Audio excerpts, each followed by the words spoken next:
and exports of over 1.1 lakh crore rupees. Measures for the toys sector. Building on the National Action Plan for Toys, we will implement a scheme to make India a global hub for toys.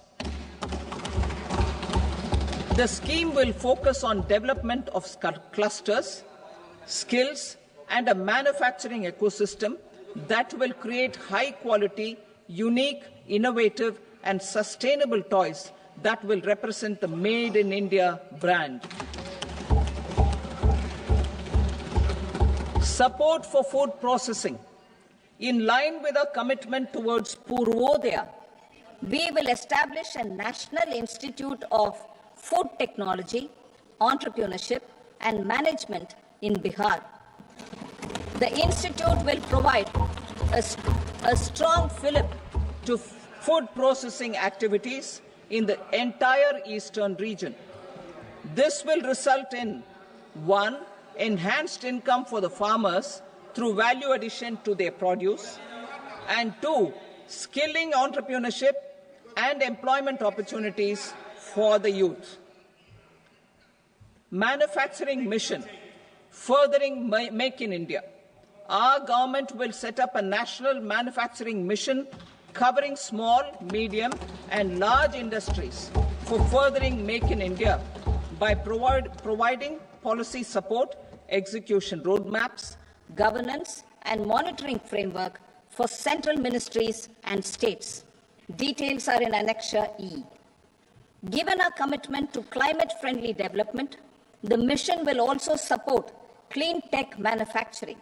This will aim to improve domestic value addition and build our ecosystem for solar PV cells, EV batteries, motors and controllers, electrolyzers, wind turbines, very high voltage transmission equipment, and grid-scale batteries. Investment as the third engine.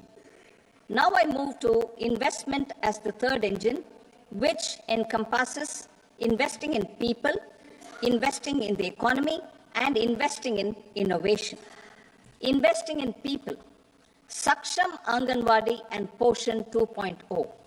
Saksham Anganwadi and Poshan 2.0 program provides nutritional support to more than 8 crore children, 1 crore pregnant women and lactating mothers all over the country, and about 20 lakh adolescent girls in aspirational districts and the Northeast region. The cost norms for these nutritional support will be enhanced appropriately. Atal Tinkering Labs. 50,000 Atal Tinkering Labs will be set up in government schools in the next 5 years to cultivate the spirit of curiosity and innovation and foster a scientific temper among young minds. Broadband connectivity to government secondary schools and PHCs. Broadband connectivity will be provided to all government secondary schools and primary health centers in rural areas under the BharatNet project. Bharatiya Bhasha Pustak Scheme. We propose to implement a Bharatiya Bhasha Pustak scheme to provide digital form Indian language books for schools and for higher education. This aims to help students understand their subjects better and in their language. National Centers of Excellence for Skilling. Building on the initiative announced in the July 24 budget, 5 National Centers of Excellence for Skilling will be set up with global expertise and partnerships to equip our youth with the skills required for Make for India, Make for the World manufacturing. The partnership will cover curriculum design, training of trainers, and a skills certification framework and periodic reviews. Expansion of capacity in IITs. Total number of students in 23 IITs has increased 100% from 65,000 to 1.35 lakh in the past 10 years.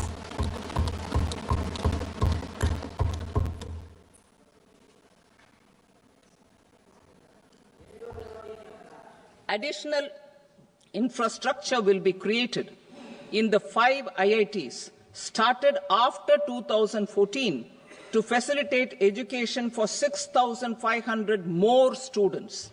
Hostel and other infrastructure capacity at IIT Patna will also be expanded.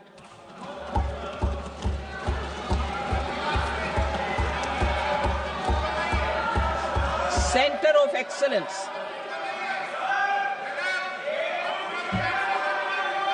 Center of Excellence in AI for Education.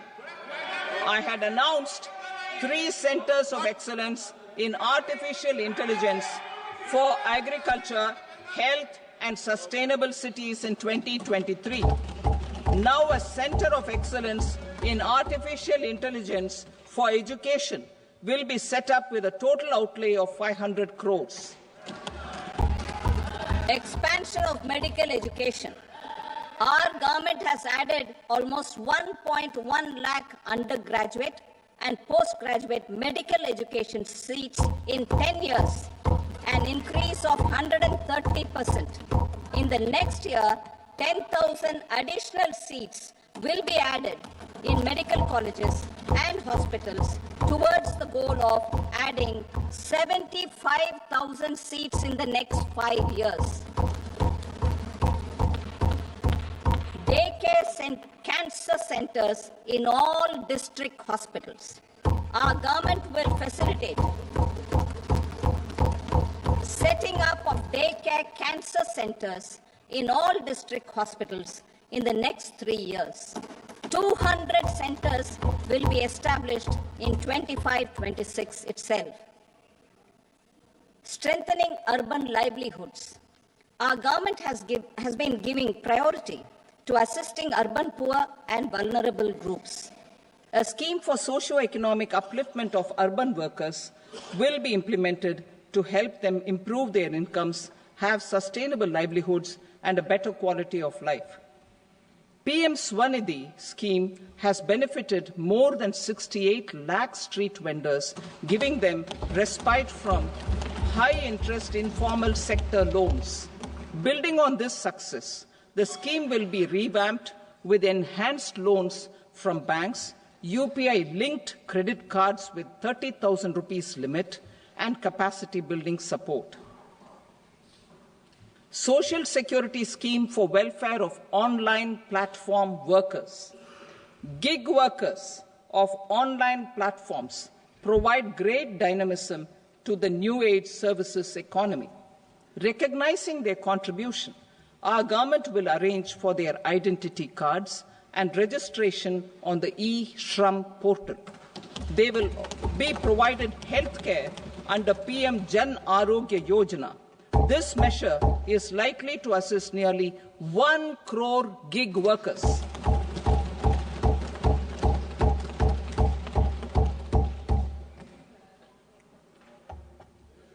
Investing in the economy. Public-private partnership in infrastructure.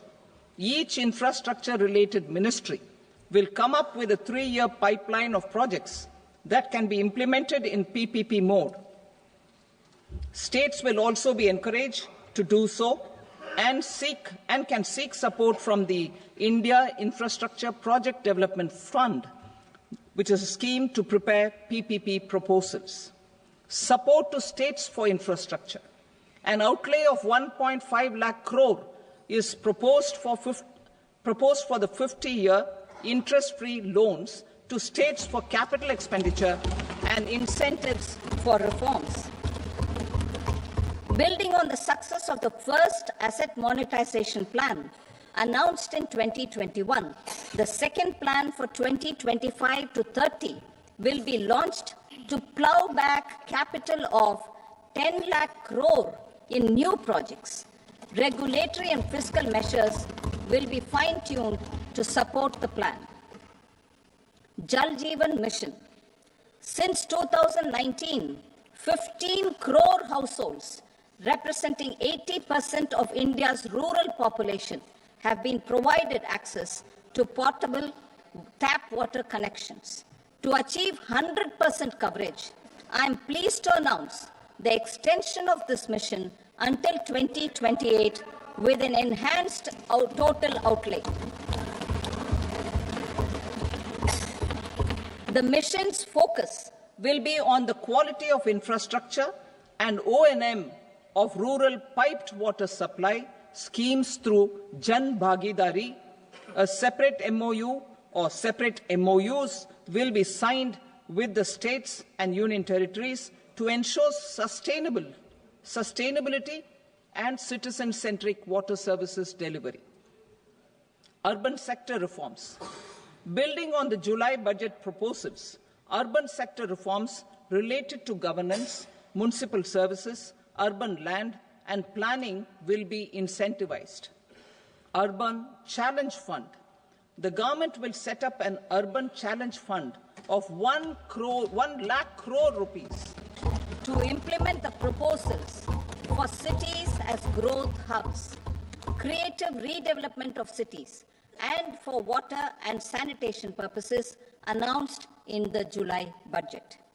This fund will finance up to 25% of the cost of bankable projects, with a stipulation that at least 50% of the cost is funded from bonds, bank loans, and PPPs. An allocation of 10,000 crore is proposed in 2025-26. Power sector reforms. We will incentivize electricity distribution reforms and augmentation of intra-state transmission capacity by states. This will improve financial health and capacity of electricity companies. Additional borrowing of 0.5% of GSDP will be allowed to states contingent on these reforms. Nuclear energy mission for Vikasit Bharat. Development of at least 100 gigawatt of nuclear energy by 2047 is essential for our energy transition efforts. For an active partnership with the private sector towards this goal, amendments to the Atomic Energy Act and the Civil Liability for Nuclear Damage Act will be taken up. A nuclear energy mission for research and development of small modular reactors with an outlay of 20,000 crore will be set up. At least 5 indigenously developed small modular reactors will be operationalized by 2033. Shipbuilding. The shipbuilding financial assistance policy will be revamped to address cost disadvantages. This will also include credit notes for shipbreaking in Indian yards to promote the circular economy. Large ships above a specified size will be included in the infrastructure harmonized master list. Shipbuilding clusters will be facilitated to increase the range, categories, and capacity of ships. This will include additional infrastructure, facilities, skilling, and technology to develop the entire ecosystem. Maritime Development Fund. For long-term financing for the maritime industry, a Maritime Development Fund with a corpus of 25,000 crore rupees will be set up. This will be for distributed support and promoting competition. This will have up to 49% contribution by the government, and the balance will be mobilized from ports and from private sector. UDAN regional connectivity schemes. UDAN has enabled 1.5 crore middle-class people to meet their aspirations for speedier travel. The scheme has connected 88 airports, and operationalized 619 routes. Inspired by that success, a modified UDAN scheme will be launched to enhance regional connectivity to 120 new destinations and carry 4 crore passengers in the next 10 years. 4 crore additional passengers in the next 10 years. The scheme will also support helipads and smaller airports in hilly, aspirational and northeast regional districts. Greenfield airports will be facilitated in Bihar to meet the future needs of the state. These will be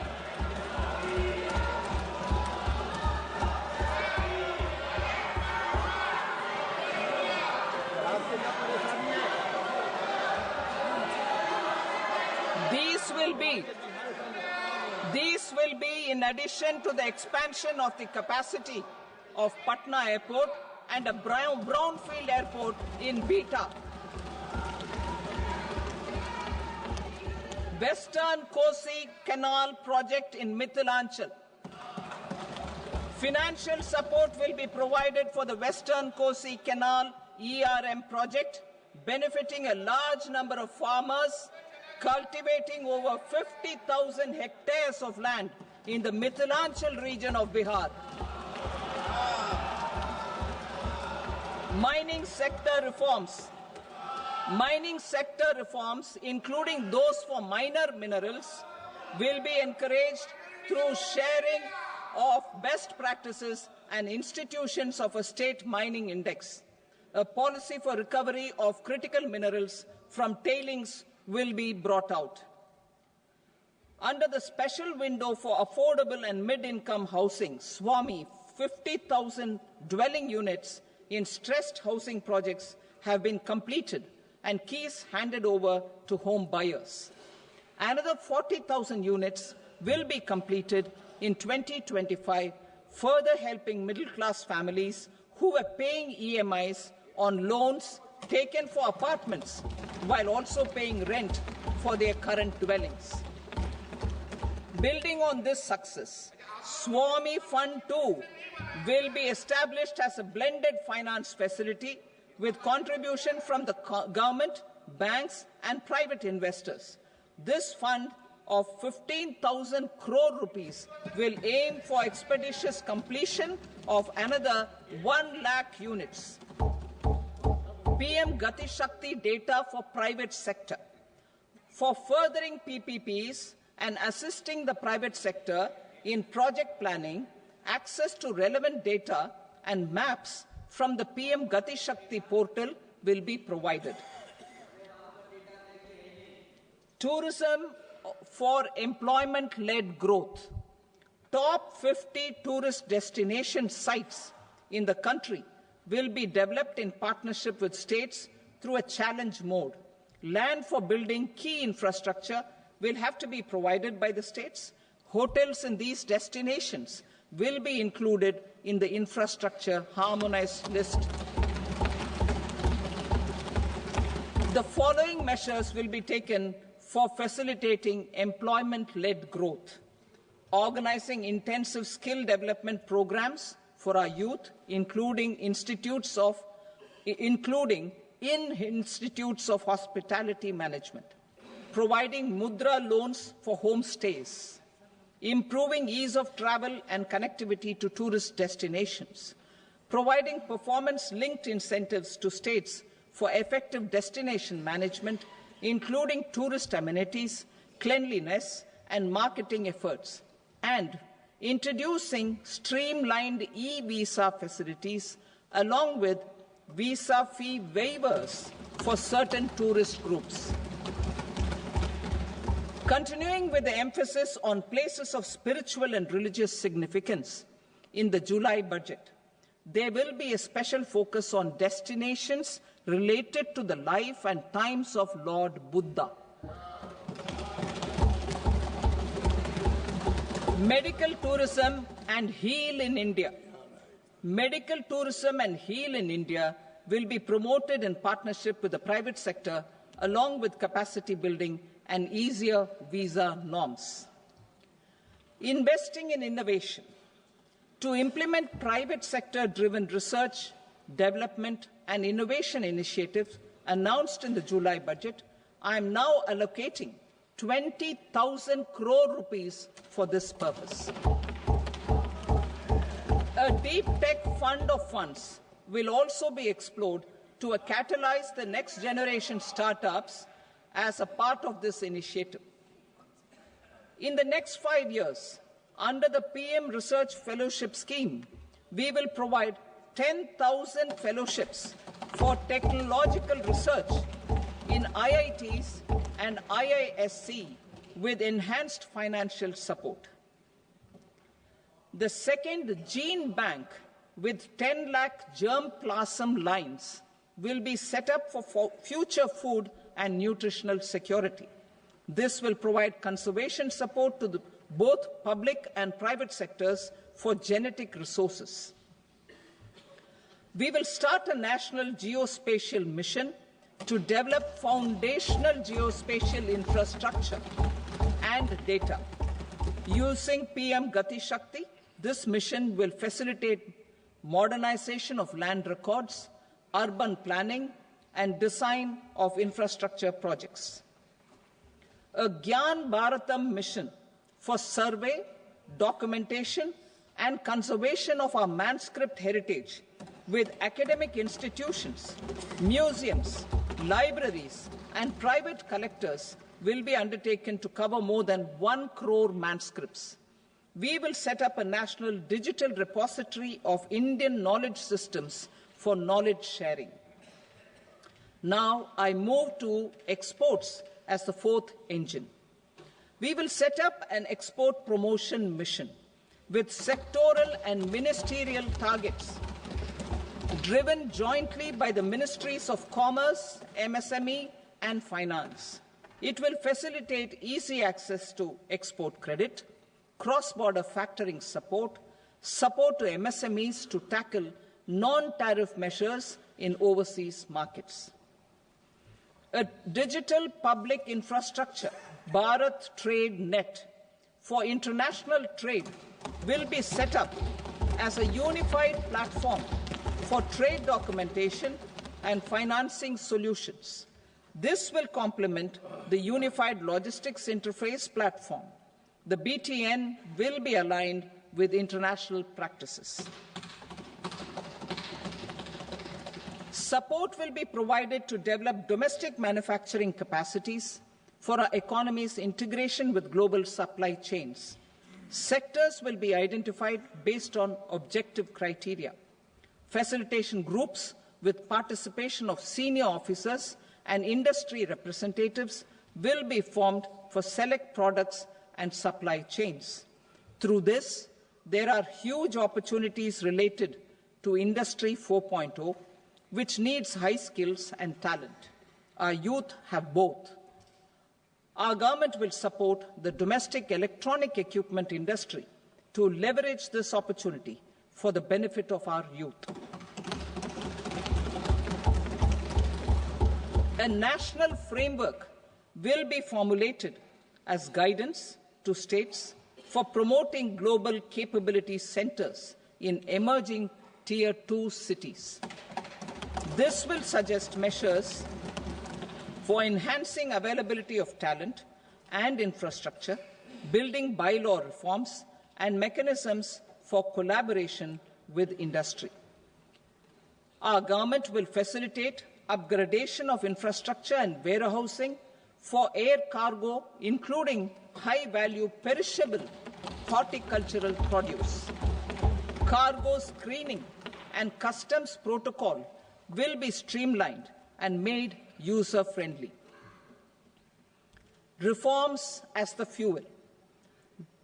Over the past 10 years, our government has implemented several reforms for convenience of taxpayers, such as faceless assessment, 2, taxpayer charter, 3, faster returns, 4, almost 99% returns being on self-assessment, and 5, Vivad Se Vishwas scheme.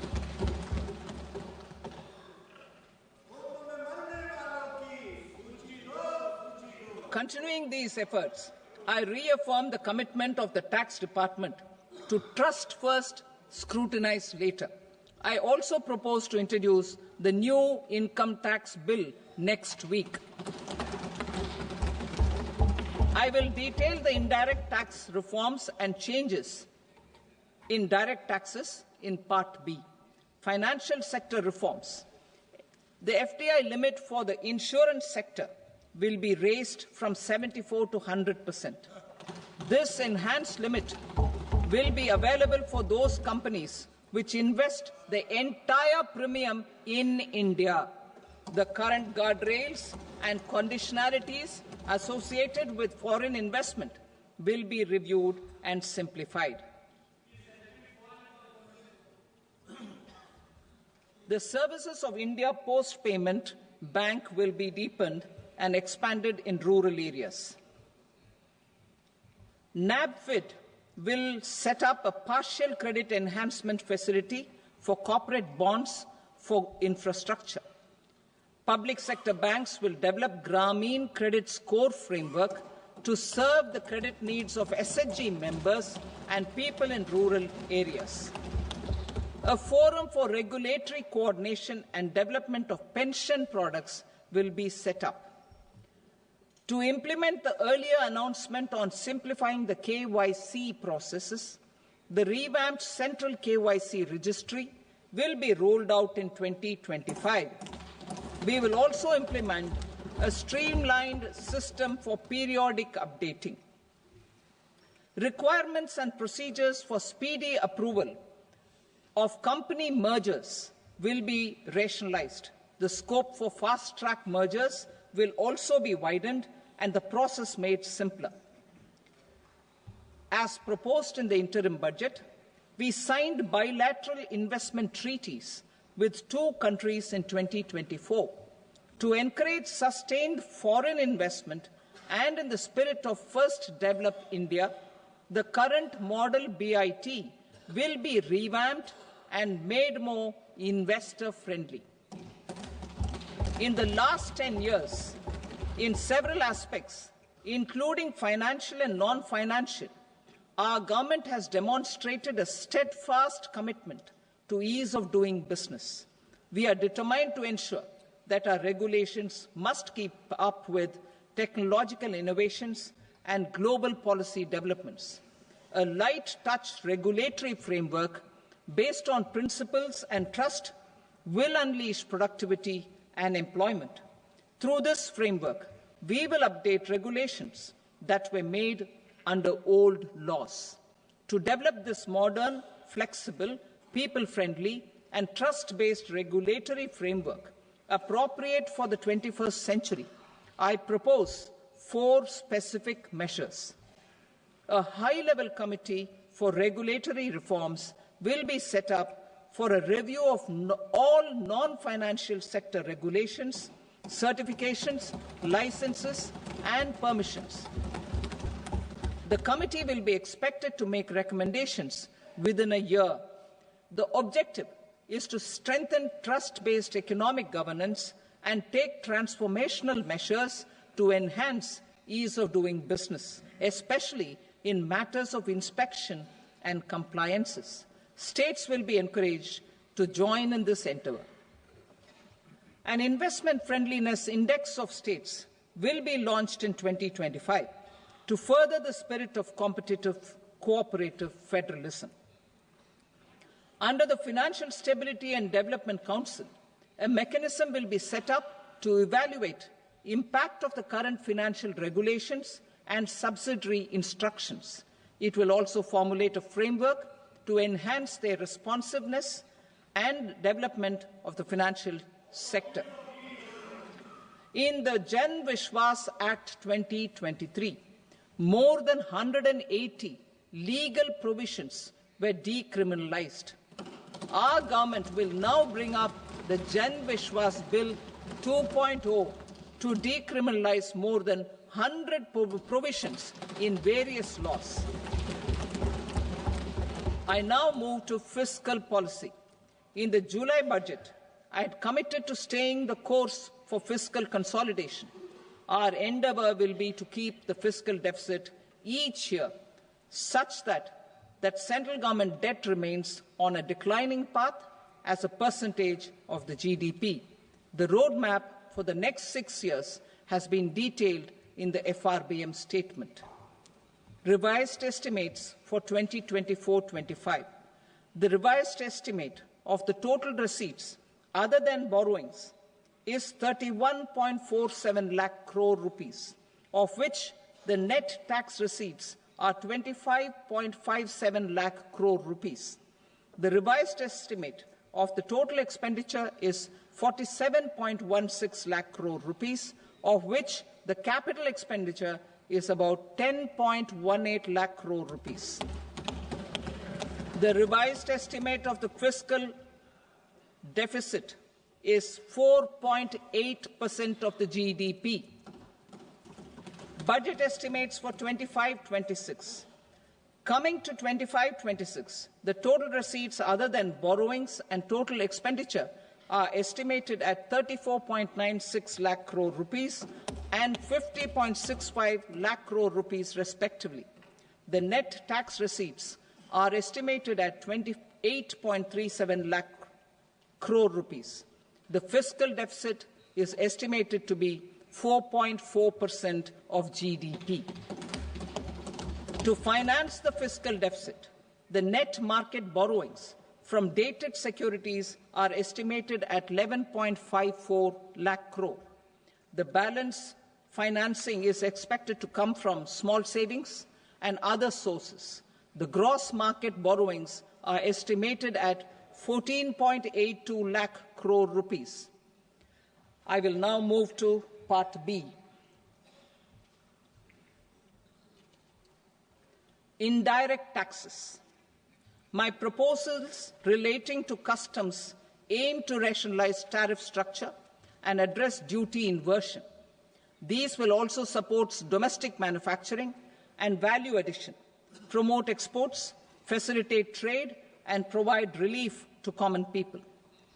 Rationalization of customs tariff structure for industrial goods. As a part of comprehensive review of customs rate structure announced in July 2024 budget, I propose to 1. Remove 7 tariff rates. This is over and above the 7 tariff rates removed in 23-24 budget. After this, there will be only 8 remaining tariff rates, including 0 rate. 2. Apply appropriate cess to broadly maintain effective duty incidence, except on a few items where such incidence will reduce marginally. 3. Levy not more than 1 cess or surcharge. Therefore, I propose to exempt social welfare surcharge on 82 tariff lines that are subject to a cess. I shall now take up sector-specific proposals.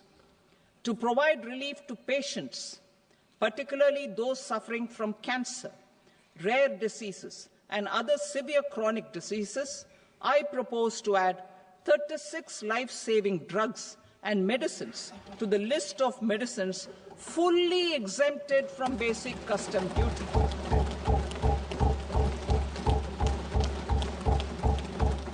I also propose to add 6 life-saving medicines to the list attracting concessional custom duty of 5%. Full exemption and concessional duty will also respectively apply on the bulk drugs for manufacture of the above. Specified drugs and medicines under patient assistance programs run by the pharmaceutical companies are fully exempt from BCD, provided the medicines are supplied free of cost to the patients. I propose to add 37 more medicines along with 13 new patient assistance programs. Support to domestic manufacturing and value addition. Critical minerals. In the July 2024 budget, I had fully exempted BCD on 25 critical minerals that are not domestically available. I had also reduced BCD of 2 other such minerals to provide a major fillip to their processing, especially by MSMEs. Now, I propose to fully exempt cobalt powder and waste, the scrap of lithium-ion battery, lead, zinc, and 12 more critical minerals. This will help secure the availability for manufacturing in India and promote more jobs for our youth. To promote domestic production of technical textile products such as agro-textiles, medical textiles, and geotextiles at competitive prices, I propose to add 2 more types of shuttle-less looms to the list of fully exempted textile machinery. I also propose to revise the BCD rate on knitted fabrics covered by 9 tariff lines from 10 or 20 to 20% or 115 rupees per kg, whichever is higher. Electronic goods. In line with our Make in India policy and to rectify inverted duty structure, I propose to increase the BCD on interactive flat panel display from 10% to 20% and reduce the BCD to 5% on open cell and other components. In 23-24 budget, for the manufacture of open cells of LCD, LED TVs, I had reduced the BCD on parts of open cells from 5% to 2.5%. To further boost the manufacture of such open cells, the BCD on these parts will now stand exempted. Lithium-ion battery. To the list of exempted capital goods, I propose to add 35 additional capital goods for EV battery manufacturing and 28 additional capital goods for mobile phone battery manufacturing. This will boost domestic manufacture of lithium-ion batteries, both for mobile phones and for electric vehicles. Shipping sector.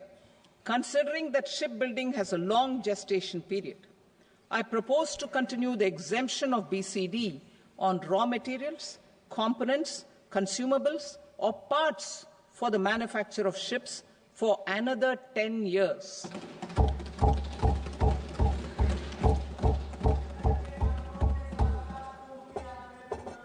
I also propose the same dispensation for shipbreaking to make it more competitive. Telecommunication.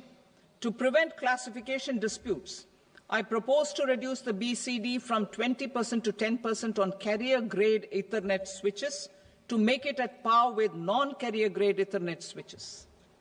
Export promotion.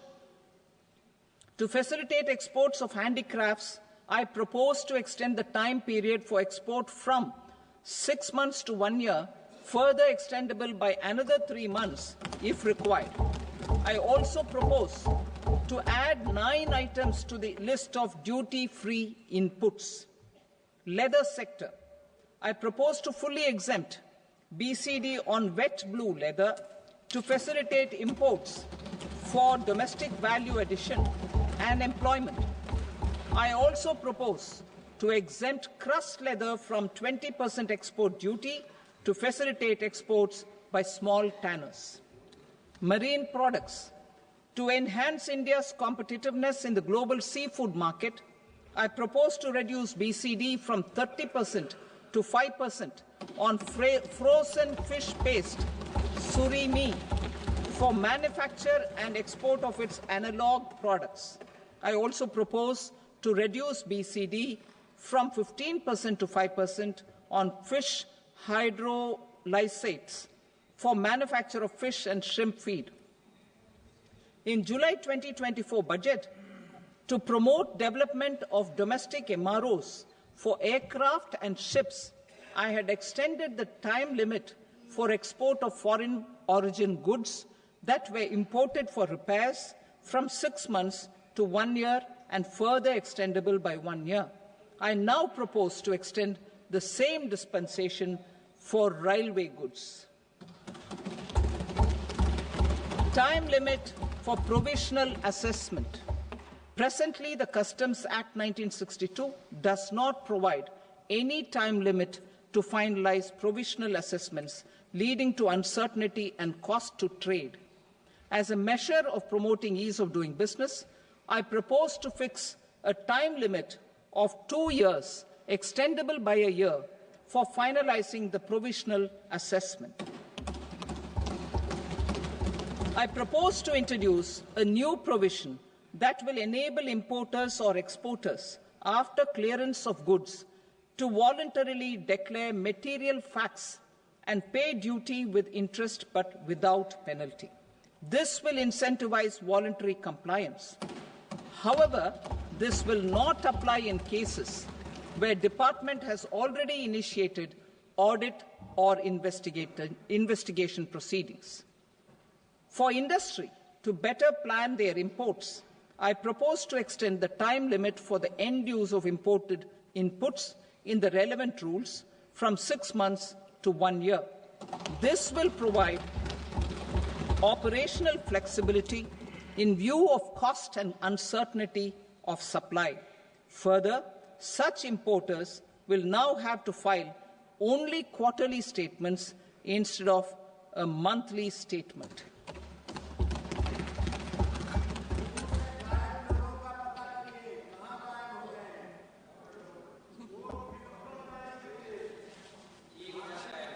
I now come to my direct tax proposals. In Part A, I have briefly underlined taxation reforms as one of key reforms to realize our vision of Vikasit Bharat. In respect of criminal law, our government had earlier ushered in Bharatiya Nyaya Sanhita, replacing Bharatiya Danda Sanhita. I am happy to inform this august House and the country that for new income tax bill will carry forward the same spirit of Nyaya in its drafting as well. The new bill will be clear and direct in text, with close to half of the present law in terms of both chapters and words. It will be simple to understand for taxpayers and tax administrators, leading to tax certainty and reduced litigation. Reforms, however, are not a destination. They are means to achieve good governance for our people and economy. Providing good governance primarily involves being responsive. The Tirukural captures this in verse 542, which reads, "Vaanokki vaazhum ulagallam, mannavan kol nokki vaazhum kudi," meaning, just as the living beings live expecting rains, citizens live expecting good governance. Our government is committed to keeping an ear to the ground and a finger on the pulse and responding while balancing our national building efforts.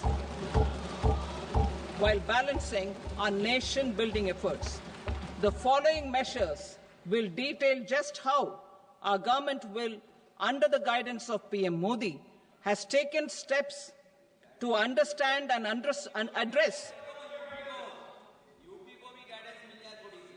I repeat that sentence, sir. The following measures will detail just how our government, under the guidance of PM Modi, has taken steps to understand and address the needs voiced by our citizens. My tax proposals are guided by this spirit. The objectives of my proposals are as follows. Personal income tax reforms with special focus on middle class. Rationalization of TDS and TCS for easing difficulties. Encouraging voluntary compliance. Reducing compliance burden. Ease of doing business, employment and investment. I will come to my proposal on personal income tax towards the end. TDS and TCS, rationalization for easing difficulties. I propose to rationalize tax deduction at source, TDS, by reducing the number of rates and thresholds above which TDS is deducted. Further, threshold amounts for tax deduction will be increased for better clarity and uniformity. The limit for tax deduction on interest for senior citizens is being doubled from the present 50,000 rupees to 1 lakh rupees. Similarly, the annual limit of 2.40 lakh rupees for TDS on rent is being increased to 6 lakh rupees. This will reduce the number of transactions liable to TDS, thus benefiting small taxpayers receiving small payments. The threshold to collect tax at source, the TCS, on remittances under RBI's liberalised remittance scheme, the LRS, is proposed to be increased from 7 lakh to 10 lakhs. I also propose to remove TCS on remittances for education purposes, where such remittances is out of a loan taken from a specified financial institution. Both TDS and TCS are being applied on any transaction related to sale of goods. To prevent such compliance difficulties, I propose to omit the TCS. I also propose that the provisions of the higher TDS deduction will now apply only in non-PAN cases. In July 2024, the delay for payment of TDS up to the due date of filing statement was decriminalized. I propose to provide the same relaxation to TCS provisions as well. The government under the leadership of Prime Minister Modi believes in Sabka Saath, Sabka Vikas, Sabka Vishwas and Sabka Prayas. In line with this, we brought in updated return facility in 2022 for voluntary compliance by taxpayers who had omitted to report their correct income. Our trust in taxpayers was proved right. Nearly 90 lakh taxpayers voluntarily updated their incomes by paying additional tax. Taking this trust further, I now propose to extend the time limit to file updated returns for any assessment year from the current limit of 2 years to 4 years. I propose to reduce the compliance burden for small charitable trusts and institutions by increasing their period of registration from 5 years to 10 years. It is also proposed that disproportionate consequences do not arise for minor defaults, such as incomplete applications filed by charitable entities. Presently, taxpayers can claim the annual value of self-occupied properties as nil only on the fulfillment of certain conditions. Considering the difficulties faced by taxpayers, it is proposed to allow the benefit of 2 such self-occupied properties without any condition.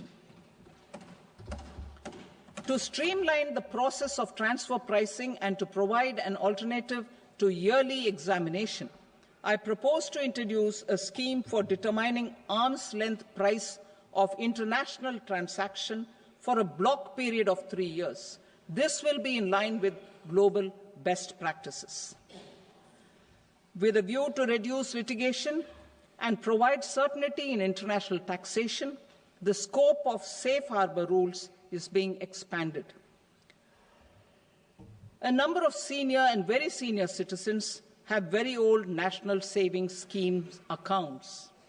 As interest is no longer payable on such accounts, I propose to exempt withdrawals made from NSS by individuals on or after 29th August 2024. I am also proposing to allow similar treatment to NPS Vatsalya accounts as is available to normal NPS accounts subject to overall limits. In my speech in July 2024, I had promised that all processes, including giving effect to appellate orders, shall be digitalized and made paperless over the next 2 years. So I'm happy to announce that digitalization is being made operational now. In July 2024, we brought in the Vivad Se Vishwas scheme to resolve income tax disputes pending in appeal. The scheme has received a great response, with nearly 33,000 taxpayers having availed of the scheme to settle their disputes. I have a few proposals to promote investment and employment. It is proposed to provide a presumptive taxation regime for non-residents who provide services to a resident company that is establishing or operating an electronics manufacturing facility.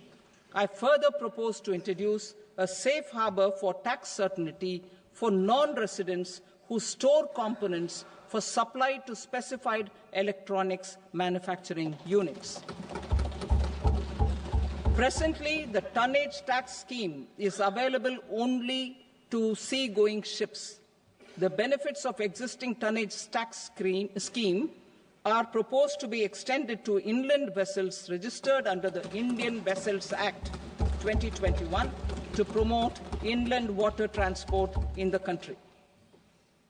Extension for incorporation of startups. We continue to support the Indian startup ecosystem. I propose to extend the period of incorporation by 5 years to allow the benefit available to startups which are incorporated before 1/4/2030. In order to attract and promote additional activities in the IFSC, I am inter alia proposing specific benefits to ship leasing units, insurance offices, and treasury centres of global companies which are set up in IFSC. Further, to claim benefits, the cut-off date for commencement in IFSC has also been extended by 5 years to 31/3/2030. Category 1 and Category 2 AIFs are undertaking investments in infrastructure and other such sectors. I propose to provide certainty of taxation to these entities on the gains from securities, to promote funding from sovereign wealth funds and pension funds to the infrastructure sector. I propose to extend the date of making an investment by 5 more years up to 31st March 2030.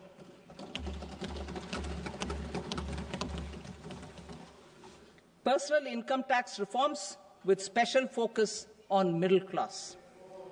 Democracy, demography, and demand are the key support pillars in our journey towards Vikasit Bharat. The middle class provides strength for India's growth. This government, under the leadership of Prime Minister Modi, has always believed in the admirable energy and ability of the middle class in nation building. In recognition of their contribution,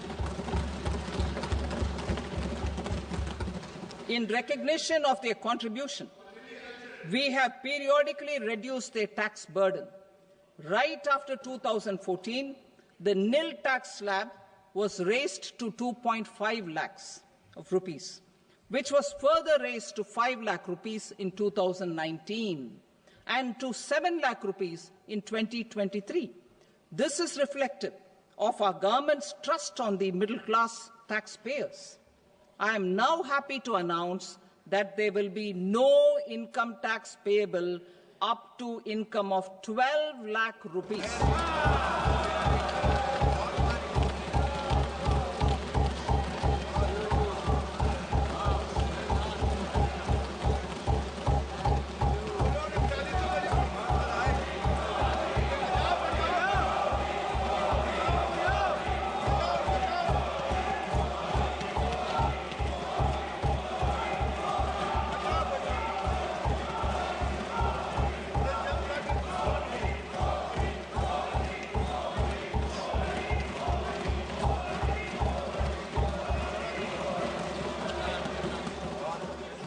So, average income of 1 lakh per month, other than the special rate income such as capital gains, under the new regime. This limit will be 12.75 lakh for salaried taxpayers due to the standard deduction of 75,000. Slabs and rates are being changed across the board to benefit all taxpayers. The new structure will substantially reduce the taxes of the middle class and leave more money in their hands, boosting household consumption, savings and investment.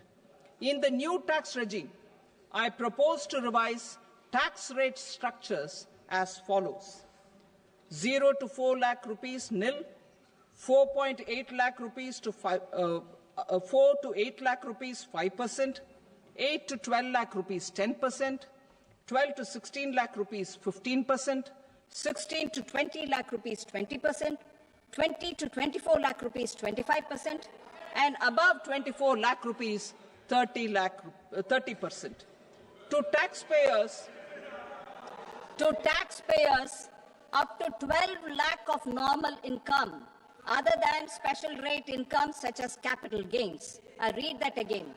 To taxpayers up to 12 lakh of income other than special rate income such as capital gains, tax rebate is being provided in addition to the benefit due to slab rate reduction in such a manner that there is no tax payable by them. The total tax benefit of slab rate changes and rebate at different income levels can be illustrated with a few examples. A taxpayer in the new regime with an income of 12 lakh rupees will get a benefit of 80,000 rupees in tax, which is 100% of tax payable as per the existing rates. A person having income of 18 lakh rupees will get a benefit of 70,000 rupees in tax, that is 30% of tax payable as per existing rates. A person with an income of 25 lakh gets a benefit of 1,10,000 rupees, that is 25% of his tax payable as per existing rates. Details of my tax proposals are given in the annexure. As a result of these proposals, Honorable Speaker, sir, revenue of about 1 lakh crore in direct taxes and 2,600 crores in indirect taxes will be foregone. Mr. Speaker, sir, with this, I commend the budget to this august House.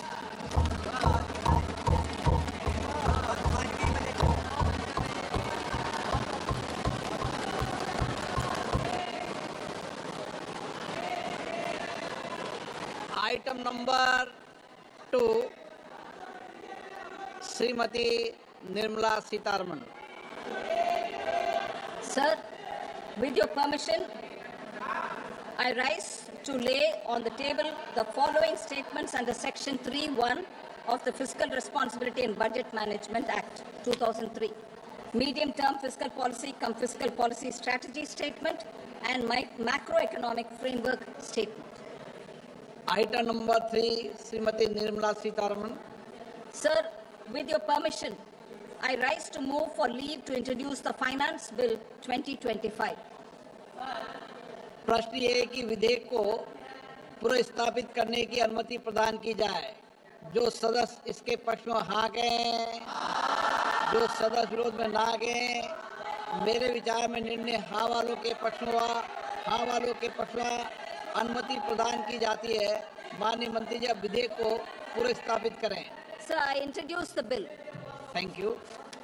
सभा की कार्रवाई सोमवार दिनांक 3 फरवरी 2025 को प्राप्त 11 बजे तक के लिए स्थगित की जाती है।